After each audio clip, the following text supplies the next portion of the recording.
السلام کی دین مصری کا پیغام اشاعت آگے کی، یعنی یہ کام انبیاء کا ہے، لیکن اللہ نے اپنے حبیب کے صدقے امت کے علماء کو عطا فرمایا ہے۔ یہ برائی کو روکنا، حضرت عبداللہ بن مسعود رضی اللہ تعالیٰ عنہ فرماتے ہیں نبی اکرم علیہ السلام نے ایک دن بیٹھ کے ہم سے گفتگو فرمائی اور فرمایا بنی اسرائیل کے علماء پہلے لوگوں کو منع کرتے رہے، وہ بے حیائی نہ کرو، وہ بری باتیں نہ کرو، وہ اللہ کی نافرمانی نہ کرو، لوگوں نے نہیں سنا۔ ایک وقت آیا کہ وہ علماء کو لوگوں کی مجلسوں میں بیٹھنا شروع ہو گئے، پھر نتیجہ یہ نکلا کہ وہ علماء بھی ان کے ساتھ مل گئے، برائی میں برابر کے شریک ہو گئے، اللہ نے ان کے اوپر عذاب مسلط فرمایا۔ تو جب حضور نے اپنی امت کی باری آئی، حضور اٹھ کر بیٹھ کے اور فرمایا خبردار، میری امت کے علماء کی ڈیوٹی یہ ہے کہ جب ظالم کو ظلم کرتے ہوئے دیکھیں تو صرف منع ہی نہ کریں بلکہ ظالم کا ہاتھ کلائی سے پکڑ لیں اور فرمایا خبردار، ہم رسول کے دین کے وفادار ہیں، تجھے اللہ کے رسول کے دین کے ساتھ غداری نہیں کرنے دیں گے۔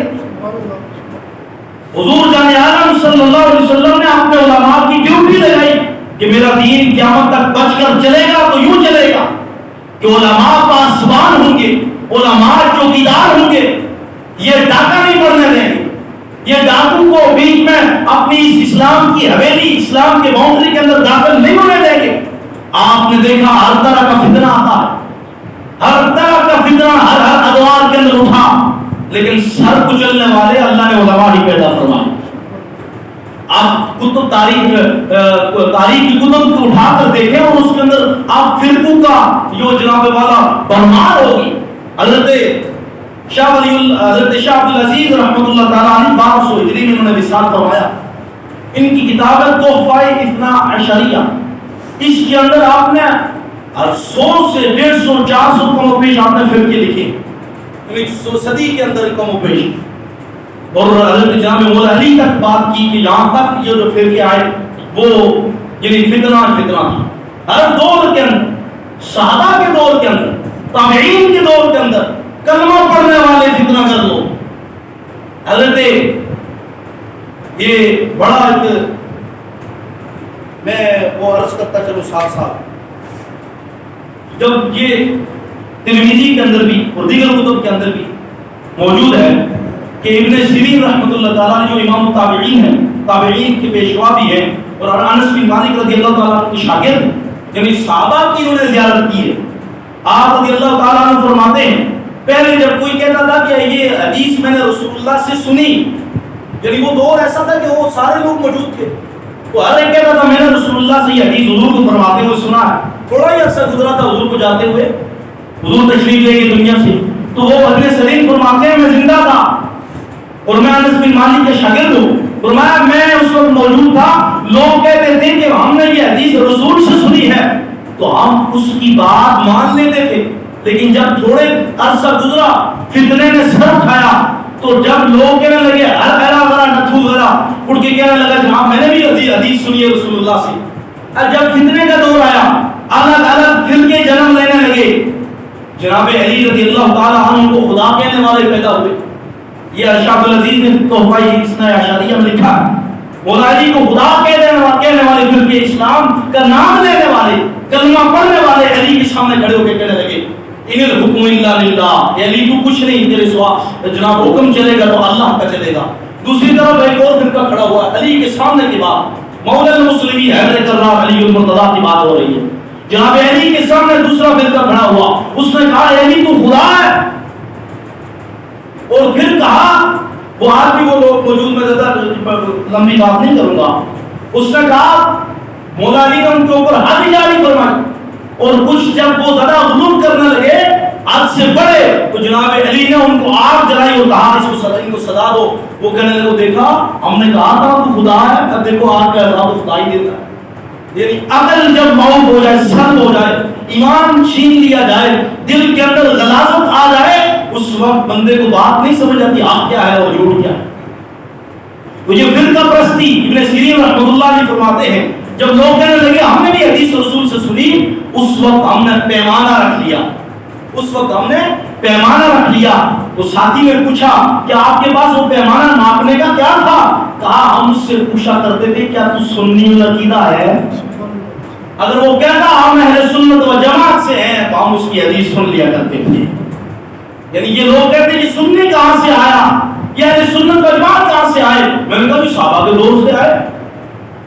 جب فتنہ نے سر اٹھایا تو صحابہ تابعین نے یہ جماعت قائم کی اور رسول نے ترمذی میں اس کا حکم فرمایا میرے صحابہ جب تم دیکھو کہ پھر فتنہ اٹھا ہوا ہے، جب تم دیکھو کہ لوگ بات کی بولیاں بول رہی ہیں اور کوئی کیا بول رہا ہے، کوئی کیا بول رہا ہے، کوئی کدھر دعوت دے رہا ہے، تو اس وقت تم سواد اعظم کے ساتھ ہو جانا، بڑی جماعت کے ساتھ ہو جانا جو اللہ کے رسول کی محبت کی طرف بلاتی ہے، صحابہ کے پیار کی طرف بلاتی ہے، اہل بیت کے پیار کی طرف بلاتی ہے اور جناب والا اولیاء اعظام کی محبت کی طرف بلاتی ہے. الحمدللہ آج وہ موجود ہے. تو میں کہنے کا مقصد یہ ہے کہ ایک عام مسلمان چاہتا ہے کہ میں اللہ والے کے ساتھ جڑ جاؤں، ایسا راستہ میسر آئے کہ مجھے جنت تک لے جائے. تو اللہ فرماتا ہے یا ایھا الذین آمنوا اتقوا اللہ، یہ پارہ نمبر 11 سورہ توبہ کی آیت نمبر میں پڑھ رہا ہوں 119 اور رکوع نمبر 4. اللہ فرماتا ہے یا ایھا الذین آمنوا اتقوا اللہ وکونوا مع الصادقین، اے ایمان والو اللہ سے ڈرو اور سچوں کے ساتھ ہو جاؤ، اللہ والوں اللہ کے اولیاء کے ساتھ ہو جاؤ. تو اللہ رب العالمین جل جلالہ کے حبیب صلی اللہ علیہ وسلم کے صدقے اللہ رب العالمین نے ہمیں اس دور پرفتن کے اندر داتا صاحب داتا گنج بخش علی گجویری جیسی نعمت عطا فرمائی ہے.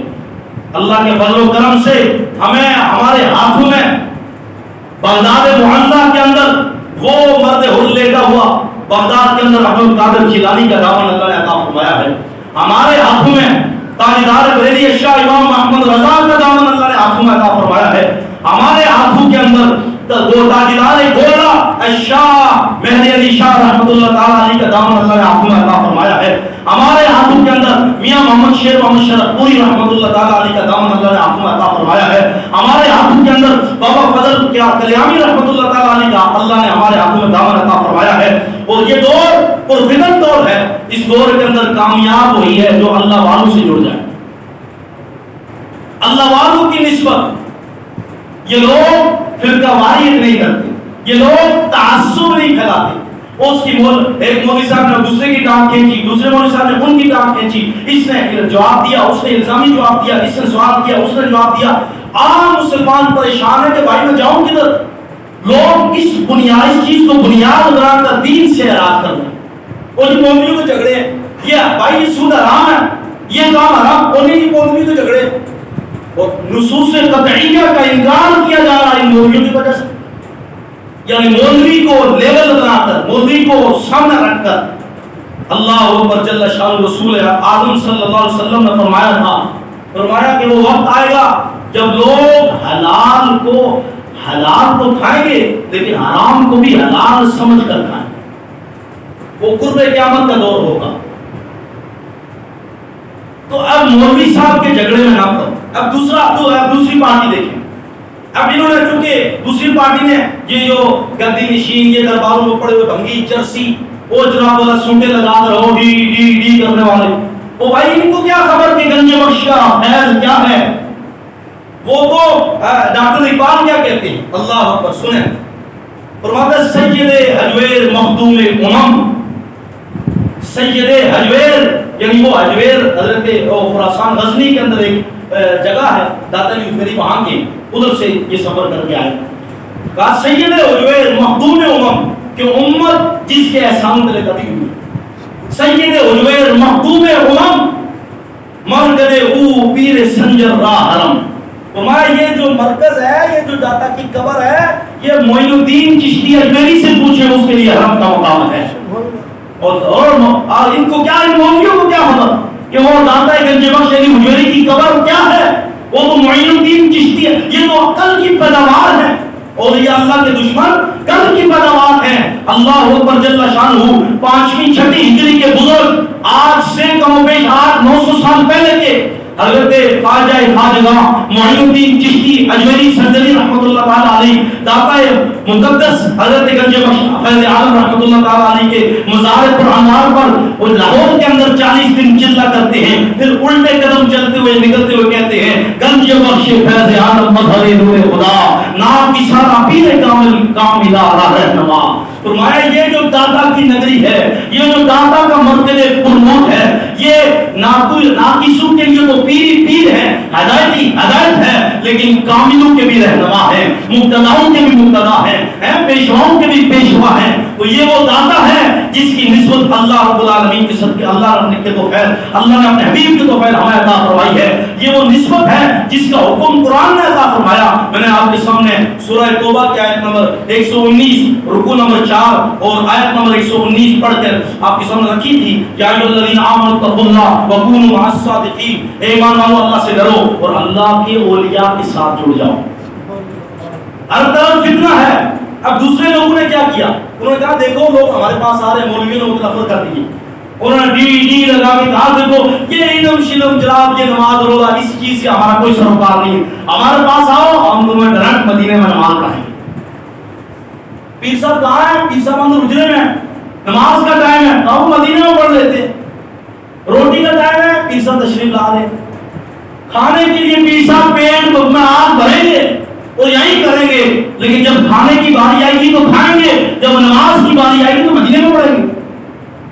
یعنی یہ عوام کو جاہلیت کی طرف لے کر گئے۔ اور وہ داتا کی کشف المحجوب میرے پاس پڑی ہے، آپ رحمت اللہ تعالیٰ نے فرماتے ہیں کہ میں اپنے دور کے اندر درس دے رہا تھا، ایک بندہ آیا، اس نے آ کر کہا کہ یہ کیا باتیں کر رہے ہو تم، ہمارے کام کی بات نہیں۔ فرمایا ہو جائے اس وقت آج سے 1000 سال پہلے اور 44 سال پہلے داتا گنج بخش کب پیدا ہوئے؟ 400 ہجری کے اندر، اور آج 1444 ہے، یعنی آج سے 1044 سال پہلے اتنا پرانا بزرگ یہ لاہور میں لیٹا ہوا آپ کے پاس۔ یہ اللہ کی نعمت، یہ اللہ کا انعام، یہ اللہ کی رحمت۔ یہ وہاں خراسان سے ہوتے ہوئے شام، یمن، عراق، ان طرفوں سے ہوتے ہوئے داتا گنج بخش نے لاہور کو زینت بخشی۔ اقبال آگے کیا کہتے ہیں؟ کہتے ہیں خاک پنجاب از دم او زندہ گشت، فارسی میں کہتے ہیں کہ داتا گنج بخش کے قدم لگنے کی وجہ سے اللہ نے خاک پنجاب کو زندہ کر دیا، کہ یہاں اسلام لانے والا علی حجویری ہے، وہ سید کا بیٹا عثمان کا بیٹا علی حجویری ہے، یہاں اسلام کا بیج بونے والا۔ اور داتا گنج بخش کے بارے میں لکھا ہے کہ جب داتا صاحب خاموش بیٹھے ہوتے تھے اور کفار آپ کی پیشانی کے اوپر نظر ڈالتے تو آپ کے چہرے کو دیکھ کر لا الہ الا اللہ محمد رسول اللہ پڑھ لیتے تھے۔ ہم ان لوگوں کی بات کرتے ہیں، کل کے آج کے پیر کی مولوی کی بات نہیں جن کی گاڑیاں، کل ایک گاڑی تھی، یہ گاڑیاں کن کی ہیں؟ یہ جناب لگژری جا رہی ہیں، یہ ساری پیر صاحب کی ہیں۔ آگے کس کی چلی گئی؟ صاحبزادہ والا شام جا رہے ہیں، پیچھے چھوٹے صاحبزادہ جا رہے ہیں، یہ موبائل کتنے کس کے ہیں؟ یہ صاحبزادہ صاحب کے ہیں۔ اللہ کے بندو، یہ جو گدی نشینی اور یہ جو خانقاہ ہیں، ان کا مقصد اصل سمجھو، ان کا مقصد تھا لوگوں کو اللہ کے قریب کرنا اور خود کو فقیر کر دینا۔ خود پیر صاحب امیر ہو رہے ہیں، مرید فقیر ہوتے جا رہے ہیں۔ ہاں نذرانے دن ب دن بڑھ رہے ہیں، سنے ہوئے پچھلی باری 1000 پہ کن کے ہیں، 10,000 کن کے ہیں، لنگر میں اخراجات بڑھ گئے، اور مرید بھائی کیوں نہیں؟ خانقاہ سبھی الو کے کانوں پہلے اپنی عقل کو توڑو شریعت کے پیمانے میں، کہ اللہ کے رسول نے ان پیروں کی، ان سجادہ نشینوں کی ڈیوٹی کیا لگائی ہے۔ اللہ کے رسول نے ڈیوٹی ان کی لگائی، ان کے علماء کی لگائی، کہ وہ ڈیوٹی یہ تھی کہ یہ اللہ اس کے رسول کے قریب کریں ان بندگان خدا کو۔ نذرانے لینا، یہ جناب والا گاڑیوں پہ گاڑیوں لیتے چلے جانا، خود امیر ہوتے جانا، مریدوں کو فقیر کرتے جانا، یہ چیزیں اور تھیں۔ نذرانہ لینا گناہ نہیں ہے، لیکن اگلا بندہ مرید با عمل تو بنے، مرید کے اندر عمل کا نکھار تو نظر آئے، مرید با عمل بدعمل بنتا جا رہا اور پیر صاحب امیر ہوتے جا رہے ہیں۔ اور وہ لاہور کی وہ ہستی، وہ عظیم ہستی داتا گنج بخش، اس نے علم کے فیض آئے، لوگوں کو قرآن پڑھایا، لوگوں کو حدیث پڑھائی، اپنے علوم، اپنی کتب لکھی، کتابیں ان کی موجود ہیں۔ تو آج ان کا نام لے کر ان کے مزار کے اوپر بڑی بڑی لکھتے باہر پڑھائے ہوئے اتنا، اور ان جناب ان درباروں پر لیٹے ہوئے ان لوگوں کی کرامت پتہ ہے کیا؟ یہ مہینہ مہینہ ناتے نہیں، ان کی کرامت ہے۔ اور رسول اللہ فرمایا طہور شطر الایمان، کہ 100% ایمان ہے۔ اور وہاں جناب بھنگ پی کے، چرس پی کے، ڈی کر کے لوگوں کو کہتے ہیں ہم اللہ والے ہیں، ہمیں داتا صاحب کا فیض ملتا ہے. وہ جناب وہ نشے میں ہوتے ہیں، اگر یہ بات کریں بھی وہ نشے میں ہوتے ہیں. داتا گنج بخش کے ساتھ ان کا کوئی تعلق نہیں، اس لیے کہ داتا نے علم کے لیے مختلف کم و بیش 10 سے 12 ممالک کا یا 3 سے 4 ممالک کا سفر کیا. اس دور کے اندر جب پیدل جانا پڑتا تھا، بارشوں کا موسم، وہ جناب طوفان طغیانی داتا صاحب نے اپنے لیے مول لیے علم کے لیے، اللہ کے رسول کی معرفت کے لیے. سلطان محمود غزنوی رحمۃ اللہ علیہ، سلطان محمود غزنوی رحمۃ اللہ تعالی علیہ نے غزنی کے اندر ایک مدرسہ قائم کیا. داتا گنج بخش علی عثمان حجویری رحمۃ اللہ علیہ اس میں جا کر طالب علم تھے، پڑھ رہے تھے. تو سلطان محمود غزنوی رحمۃ اللہ علیہ عظیم اللہ کا ولی عاشق رسول سلطان تھا، وہ مدرسے میں آئے طلباء کی زیارت کے لیے. تو داتا صاحب رحمۃ اللہ علیہ اپنی کتاب مطالعہ کر رہے تھے، اور جناب آئے وہاں ادھر ادھر بچے، تو جب بچوں نے سنا کہ جناب سلطان تشریف لا رہے، اٹھ کے سارے دوڑ پڑے. اور حضرت داتا گنج بخش علی حجویری بیٹھے رہے، اپنا مطالعہ کر رہے تھے. سلطان کی نظر درخت ان پر پڑی. تو میں استاد صاحب وہ بچہ کون ہے؟ کہا علی بیٹا اٹھو دیکھو سلطان آئے ہیں. داتا گنج بخش نے اپنا چہرہ رکھے اندر پیچھے موڑا تو سلطان کے چہرے پر نظر باندھ کر نہ دیکھ سکے، نظر جھکا لی اور کہا خدا کی عزت و جلال کی قسم، یہ بچہ ضرور ہے لیکن یہ اللہ کی طرف مائل ہے، عام بچوں میں سے نہیں ہے. یہ اللہ والے جن کے بچپن ایسے ہیں، ہم لوگ ان کے ساتھ جڑے ہوئے ہیں. اور اللہ فرماتا ہے کونوا مع الصادقین، ان اللہ والوں سے جڑ جا. گنج بخش علی حجویری سے محبت کرنے والا، حضرت بغداد معلیٰ کا عظیم ولی عبد القادر جیلانی سے محبت کرنے والا، وہ جناب والا ہند کے اندر لیٹا ہوا خواجہ معین الدین چشتی اجمیری سے محبت کرنے والا، یہ مولانا کی سرزمین پہ لیٹا ہوا جناب پہلے علی شاہ رحمۃ اللہ تعالی علیہ اجمعین، ان بزرگان دین اولیاء رحمہ اللہ مبین سے محبت کرنے والا انشاءاللہ کل ان کے ساتھ جنت میں داخل کیا جائے گا. اور وہ بخاری کی حدیث موجود ہے، رسول اللہ فرماتے ہیں کل قیامت کے دن اللہ تعالیٰ ایک مسلمان ہوگا جو دوسرے مسلمان بھائی سے اللہ والے سے محبت کرتا ہوا، وجہ کیا ہے؟ خالص اللہ کی رضا کے لیے. تو کل اللہ بلائے گا اس مشرق والے کو اور ادھر سے بلائے گا اس مغرب والے کو، اور اللہ کہے گا یہ ہے وہ جس سے تو پیار کیا کرتا تھا، اس کا ہاتھ پکڑو جنت میں ساتھ لے. ہم ان سے اللہ کی رضا کے لیے محبت کرتے ہیں، اور اس کا مطلب ہوتا ہے کہ وہاں بیٹھ کر ان بزرگان دین کے لیے قرآن پڑھ کے سارے ثواب پہنچایا جائے. ناچنے والے، گانے والے، قوالیوں والوں کا اہل سنت کے ساتھ اور بزرگان دین ان قبر والوں کے ساتھ میں علی اعلان بربلا منبر پہ کہہ رہا ہوں کوئی تعلق نہیں ہے. جو لوگ گمراہ کرتے ہیں لوگوں کو، وہ قوالیاں ہوتی ہیں، وہ عورتیں ناچتی ہیں، وہاں نہ جایا کرو. اللہ کے بندو، اب جہاں شراب کے ساتھ زمزم رکھا ہو تو وہ زمزم کو تو اٹھا کے پیا جائے گا نا، وہ حرام تو حرام ہی ہے. تو اللہ کے یہ اولیاء ان کے مزاروں پر رحمت کا نزول ہوتا ہے. ان گندگیوں کو ختم کرو، اللہ کے لیے نکلو، تبلیغ دین کے لیے کام کرو، اشاعت دین کے لیے کام کرو. لوگوں کو فرض علوم سکھاؤ کہ قبروں پہ بوسہ لینا جائز نہیں، قبروں کے آگے سجدے کرنا جائز نہیں، قبروں کے طواف کرنا جائز نہیں، قبروں کو چومنا جائز نہیں. وہ ایک الگ بحث ہے، اس کی الگ ڈیفینیشن وہ ڈیفائن کیا جائے تو الگ ایک بحث ہے. لیکن یہ چیزیں ان لوگوں کو بچاؤ، پھر ان لوگوں کو بتاؤ کہ ان اللہ والوں کے مقبروں پہ، ان اللہ والوں کے مزاروں پہ حاضری دو، یہ تمہارے لیے برکت کا، تمہارے دل کی صفائی کا باعث بنے. یہ قرآن و حدیث کا میں آپ کے سامنے مضمون خلاصہ پیش کر رہا ہوں. جن لوگوں نے ذہن میں فطور ڈالے اللہ تعالیٰ ان کو عقل سلیم عطا فرمائے، اور اللہ تعالیٰ ہمیں اولیاء کی محبت نصیب فرمائے. بخاری شریف میں ابو ہریرہ رضی اللہ تعالیٰ عنہ فرماتے ہیں رسول اللہ صلی اللہ علیہ وسلم نے فرمایا کہ جو لوگ اللہ سے کے اولیاء سے بغض نفرت رکھتے ہیں، اللہ اعلان کرتا ہے کہ وہ لوگ میرے ساتھ جنگ کے لیے تیار ہو جائیں. اللہ تعالیٰ اولیاء کی محبت عطا فرمائے. وآخر دعوانا الحمدللہ رب العالمین.